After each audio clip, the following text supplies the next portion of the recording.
మహోన్నతుడైన మన తండ్రైన దేవునికి ఈ ఉదయకాల సమయంలో నా కృతజ్ఞతాస్తుతులు చెల్లిస్తూ ఉన్నాను. అలాగే వాక్యము వినుటకు సిద్ధముగా ఉన్న నా ప్రియులందరికీ కూడా ప్రత్యేకమైన వందనములు తెలియచేస్తూ ఉన్నాను. ఈ యొక్క ఉదయకాల సమయంలో మనము పాఠంలోనికి వెళ్ళుటకు ముందుగా గడిచిన పాఠంలో దేవుని వ్యక్తిత్వమును గూర్చి, ఆయన ఎటువంటి వ్యక్తిత్వం గలవాడై ఉన్నాడో అను సంగతులను మనము నేర్చుకున్నాం. ఈరోజు దేవుని యొక్క దైవత్వమును గూర్చి మనము నేర్చుకొని పోతూ ఉన్నాం. ఇంగ్లీష్లో ద గాడ్ హెడ్ అనే మాట ఈ దైవత్వము అను మాటకు ఉపయోగించబడినది. కొందరు బైబిల్ పండితులు దీనిని ట్రినిటీ అనే ఇంగ్లీష్ పదము ఉపయోగించారు. త్రిత్వము అను మాట బైబిల్ నందు ఉపయోగించకపోయినప్పటికీ మనము విషయమును అర్థం చేసుకున్నట్టుకు ఈ మాట చక్కగా ఉపయోగపడుతుంది. త్రిత్వము అనే మాటలో, తెలుగు మాటలో 3 అనే ఒక అంకె మనకు కనపడుతుంది, లేక ముగ్గురు అనే మాట మనకు అర్థమవుతుంది. కనుక మనము ఈ త్రిత్వము అనే మాట ద్వారా సులభముగా అర్థం చేసుకున్నట్టుకు కొన్ని విషయములను మనము గ్రహించగలము. త్రిత్వము అనగా దైవత్వములో ఉన్న ముగ్గురు వ్యక్తులను గూర్చిన సమాచారమును తెలుసుకున్నట్టుకు మాత్రమే ఈ పద ప్రయోగమును బైబిల్ పండితులు ఉపయోగించారు అనే సంగతి మొదటిగా మనము గుర్తుంచుకొనవలసిన వారమై ఉన్నాం. దైవ త్రిత్వమును గూర్చిన కొందరు అభిప్రాయాలు, అంటే కొందరు ఈ త్రిత్వమును గూర్చి కొన్ని అభిప్రాయాలు కలిగి ఉన్నారు. ఇప్పటికీ ఈ యొక్క పాఠము లేక ఈ త్రిత్వము అనే పాఠాన్ని గురించి చాలా అభిప్రాయ భేదములు లోకంలో క్రైస్తవుల మధ్య జరుగుతూ ఉన్నవి. అయినను దేవుని యొక్క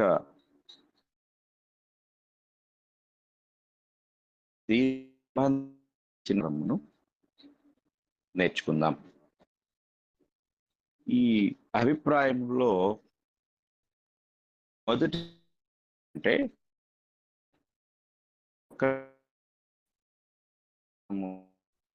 తన రూపములో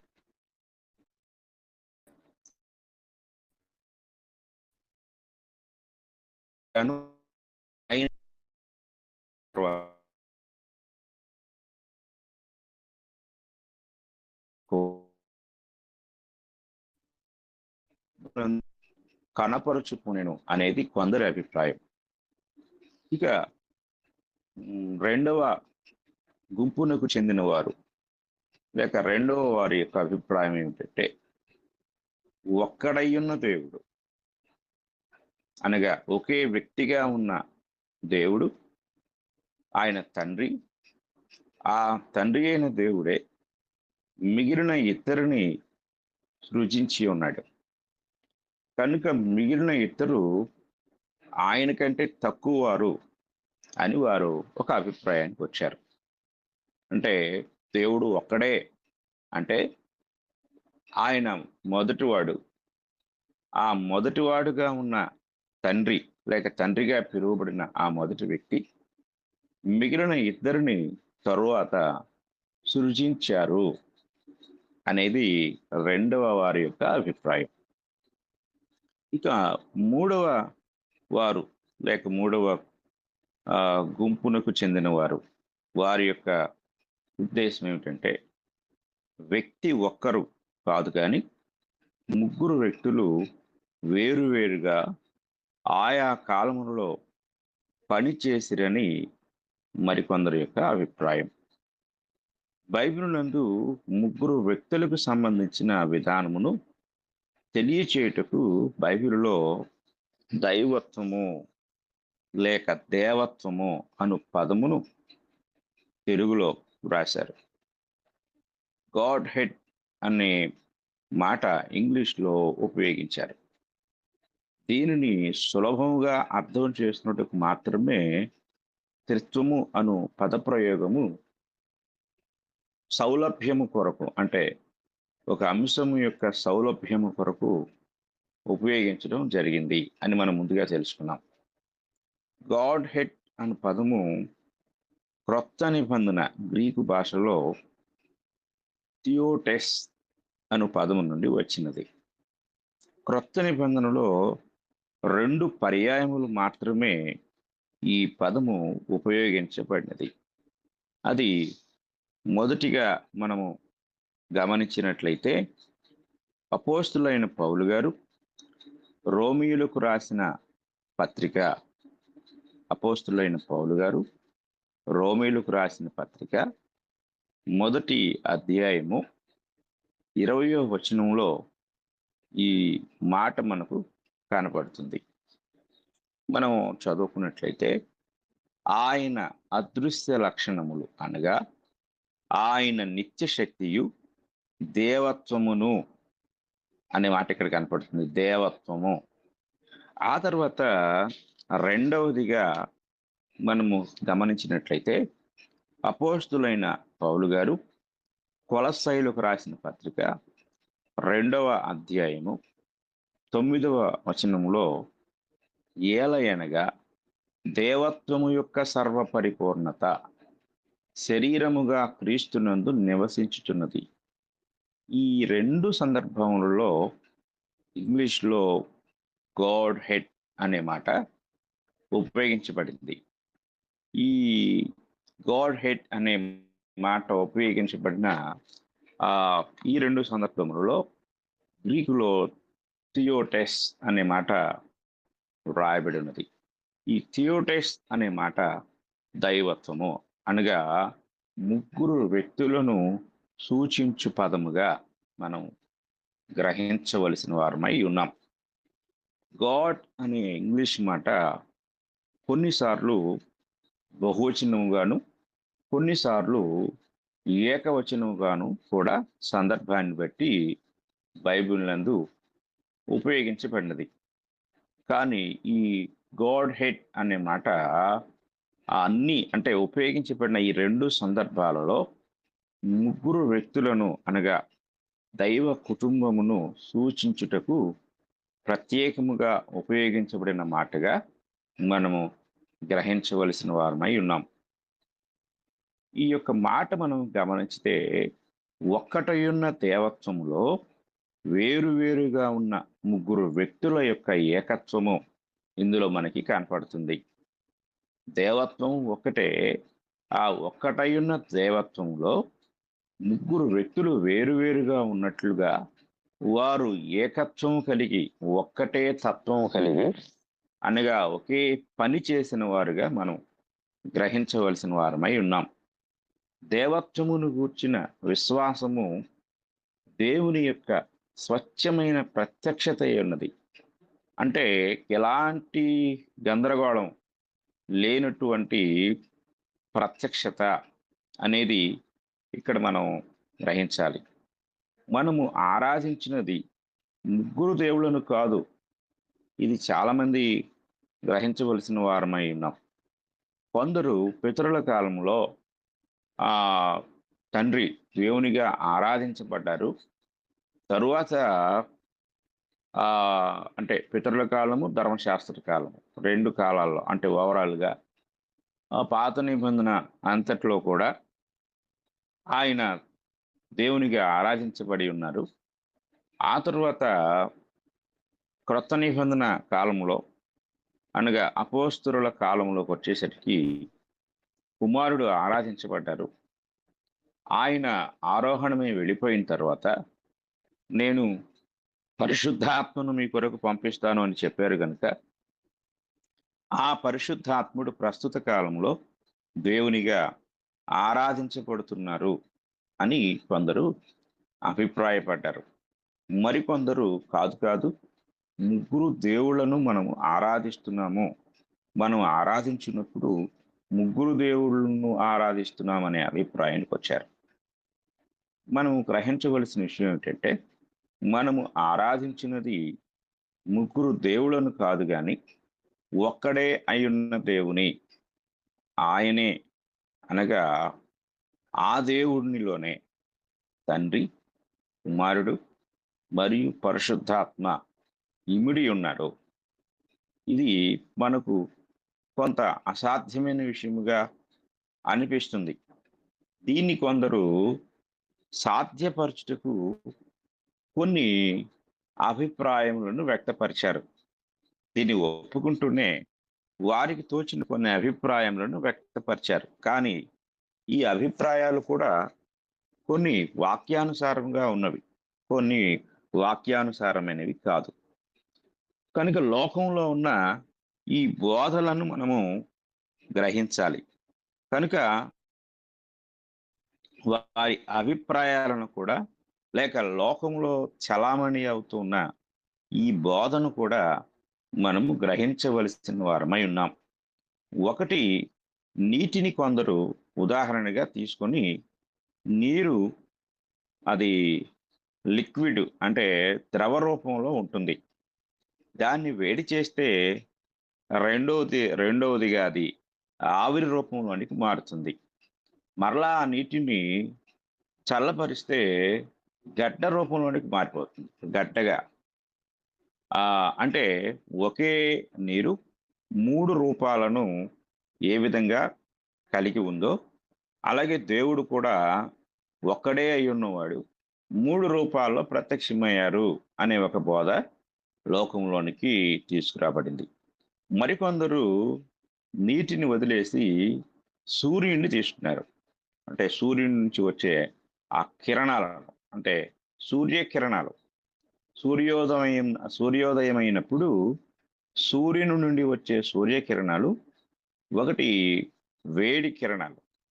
ఈ వేడి కిరణాలు ఎలా ఉంటాయంటే, వేడి యొక్క స్పర్శ అనుభూతిని మనము స్పృశించగలుగుతాం. కానీ కళ్ళతో చూడలేం. వేడి ఎలా ఉంటుంది అంటే మనం చెప్పలేం. 2, కాంతి కిరణములు. కాంతి అంటే లైట్, వెలుతురు. ఈ కాంతి కిరణాలను మనము చూడగలం, కానీ స్పృశించలేము, అంటే ముట్టుకోలేము. ఇక మూడవది రసాయనిక కిరణాలు. వీటిలో ఉన్న రసాయనిక చర్య మనం అనుభవించగలం, కానీ చూడలేం. కాబట్టి దేవుడు కూడా ఇలాగే ఉన్నాడు. ఒకే దేవుడు, అంటే ఒకే సూర్యుని కిరణాలు 3 రకాలుగా ఎలాగ పనిచేసాయో, ఒకే దేవుడు లేక ఒక్కడై ఉన్న దేవుడు ఇలాగే 3 విధాలుగా పనిచేశారని కొంతమంది అభిప్రాయపడ్డారు. అంటే నీటిని ఒక ఉదాహరణగా తీసుకున్నారు. సూర్యుడిని ఒక ఉదాహరణగా తీసుకున్నారు. కానీ ఈ ఉదాహరణలు లేక ఈ ఈ యొక్క పోలికలు దైవత్వమును సరిగా సరిపోల్చలేవు. కానీ దేవుడు మనకు అనుగ్రహించిన ఒక చక్కని పోలిక, ఒక చక్కని ఉదాహరణ మనం గమనిస్తే మనమే ఆ యొక్క చక్కని పోలిక. మానవ దేహము లేక మానవుడు ఈ దైవత్వంలో ఉన్న ముగ్గురు వ్యక్తులకు ఒక చక్కని ఎగ్జాంపుల్‌గా లేక ఉదాహరణగా ఉన్నాడు. దానిని మనం గమనించినట్లయితే, ఒకటి బాహ్య సంబంధమైనది శరీరము, అది భౌతికమైనది. 2 మనస్సు, 3 ఆత్మ.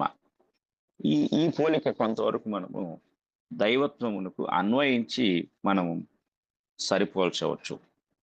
ఇది ఒకే వ్యక్తిలో ఉన్న 3 భాగాలు. ఈ ఒకే వ్యక్తిలో ఉన్న ఈ 3 భాగములను మనం గమనించినట్లయితే, ఒకటి ఒకదానికి ఒకటి వేరుగా ఉన్నవి. ఒకటే కాదు, శరీరానికి ఆత్మకి, మనసుకి సంబంధం లేదు. ఎందుకంటే శరీరం అనేది ఒక భాగం.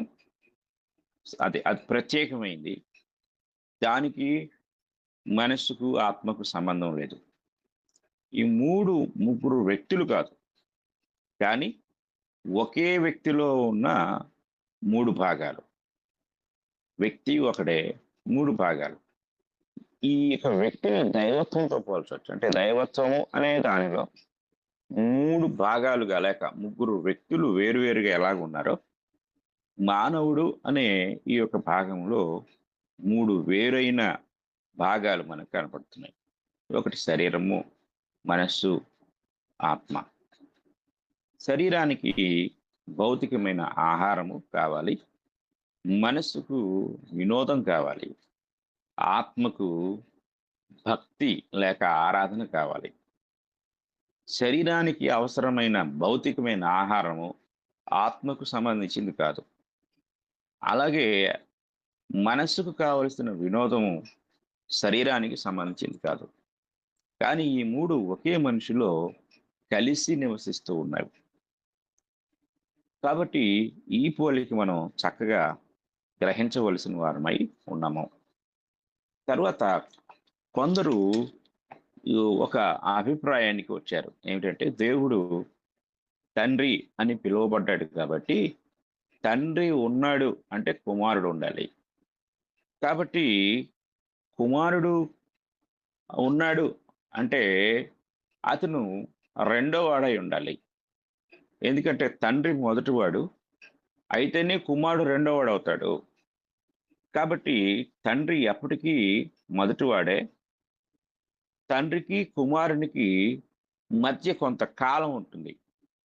అంటే మనుషులు ఇలాగ అర్థం చేసుకున్నారు.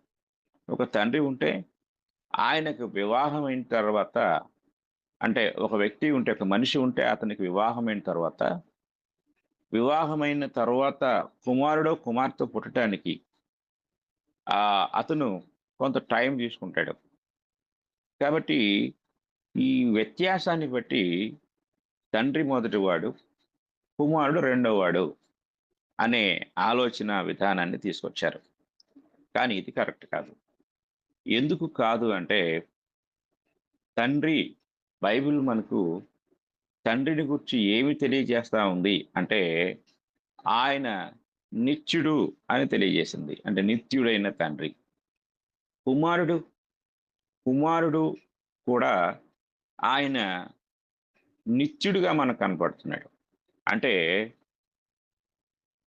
ఎప్పటి నుండి మనకు తండ్రి కనిపిస్తున్నారంటే నిత్యత్వం నుండి. మరి ఆయన కుమారుడిగా పిలువబడిన యేసుక్రీస్తు వారు ఎప్పటి నుండి ఉన్నాడు? నిత్యత్వము నుండి. కనుక వీరిద్దరి మధ్య కాలం యొక్క తేడా గాని, లేక వారికున్న అర్హతల యొక్క తేడా గాని లేదు. కనుక వారు ఇద్దరూ కూడా, అలాగే పరిశుద్ధాత్మతో కలిపితే ముగ్గురు కూడా ఒకటిగా ఉన్నారు. ఒకే శక్తిని, సామర్థ్యమును, అర్హతలను, అలాగే రూపమును కలిగి ఉన్నారు అనే సంగతిని మనం గ్రహించినప్పుడు దేవత్వంలో ఉన్న ముగ్గురు వ్యక్తులను గూర్చిన ఆ కన్ఫ్యూజన్ మనకు ఎటువంటి వివాదాస్పదం లేకుండా ఉంటుంది.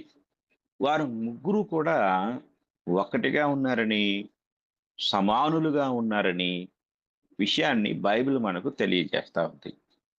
వారు ఏ విధంగా సమానులుగా ఉన్నారు అనే సంగతిని మనం గ్రహించినట్లయితే వారిని గూర్చిన ఆ యొక్క ఏకత్వ భావాన్ని మనం అర్థం చేసుకున్నప్పుడు కొన్ని విషయాలను మనము దేవుని వాక్యము నుండి ఆలోచన చేద్దాం. అందులో మొదటి విషయం ఏంటంటే వారి పాత నిబంధనలో ఉపయోగించబడిన వారి నామముల ద్వారా మనము వారిలో ఉన్న ఏకత్వమును గ్రహించగలం. ఉదాహరణకి కొన్నిసార్లు వారి పేర్లు బహుళత్వంలో ఉపయోగించబడ్డాయి. ఈ బహుళత్వంలో అంటే ప్లూరల్ నౌన్స్ అంటారు. అంటే బహుళ నామములు లేక బహువచన నామములు. ఈ బహువచన నామం మనకి పాత నిబంధనలో చూసినప్పుడు ఆది కాండము 1వ అధ్యాయము 1వ వచనాన్ని మనం చదువుకున్నట్లయితే ఆది యందు దేవుడు భూమి ఆకాశములను సృజించెను అనే మాట కనపడుతుంది. ఇక్కడ ఈ యొక్క దేవుడు అనే చోట మనం ఇలా చదివినట్లయితే మూల భాషలోకి వెళ్ళి ఆది యందు ఎలోహిం భూమి ఆకాశములను సృజించెను అని రాయబడింది.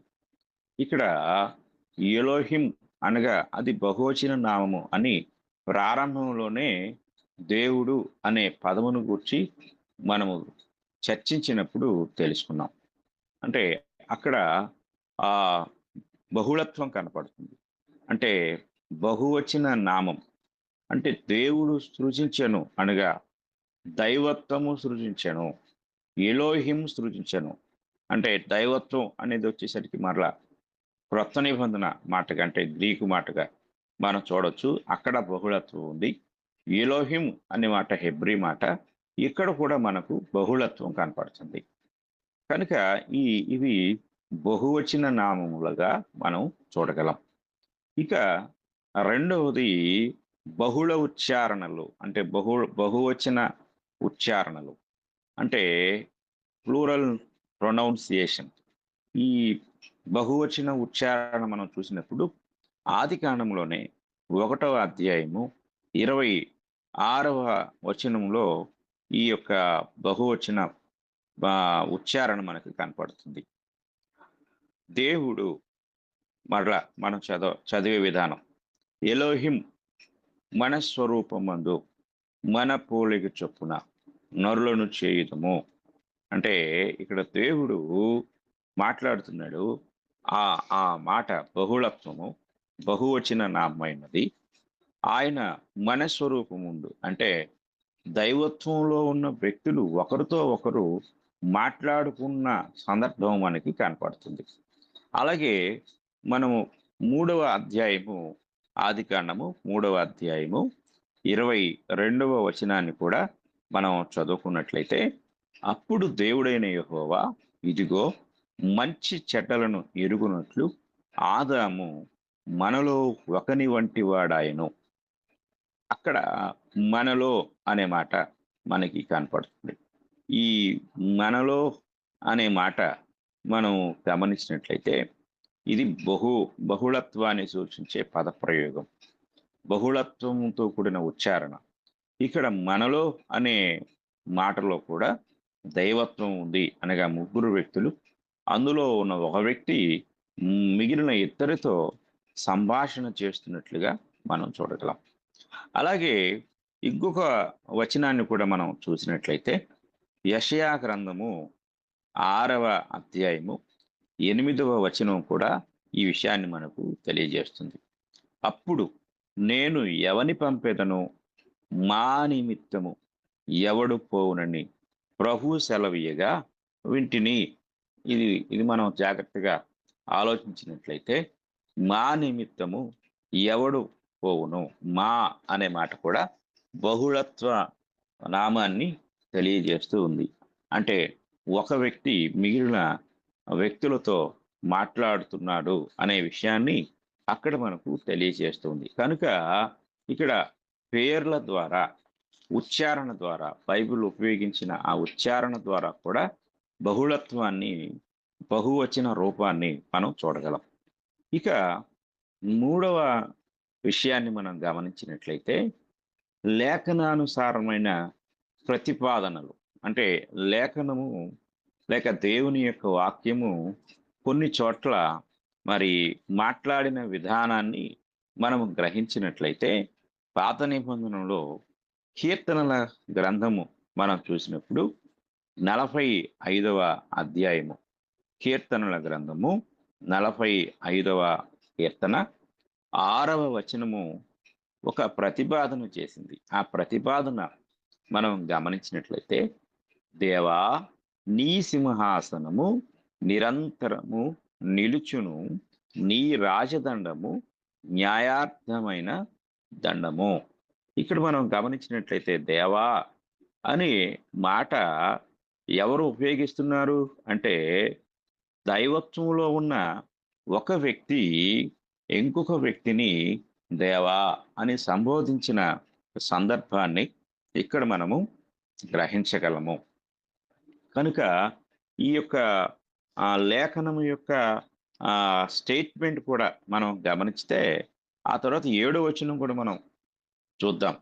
నీవు నీతిని ప్రేమించి భక్తిహీనతను ద్వేషించుచున్నావు. కావున దేవుడు నీ దేవుడే చెలికాండ్ర కంటే హెచ్చు హెచ్చగునట్లుగా నిన్ను ఆనంద తైలముతో అభిషేకించి ఉన్నాడు. కనుక ఈ వచనాన్ని మనం చూసినప్పుడు దేవా అని ఒక వ్యక్తి ఇంకొక వ్యక్తిని మాట్లా సంబోధిస్తూ ఉన్నాడు. ఆ వ్యక్తి ఎవరంటే మరలా దేవుడు నీ దేవుడే చలికాండ్ర కంటే హెచ్చగునట్లుగా నిన్ను ఆనంద తైలంతో అభిషేకించి ఉన్నాడు అని చెప్తున్నాడు.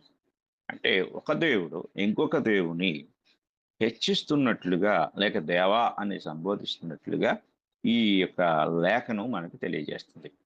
తర్వాత హెబ్రీలకు రాసిన పత్రిక పాత నిబంధనలో మనం చదువుకున్నప్పుడు ఆ హెబ్రీలకు రాసిన పత్రికలో కూడా ఈ యొక్క సందర్భాన్ని మనం గ్రహించగలం.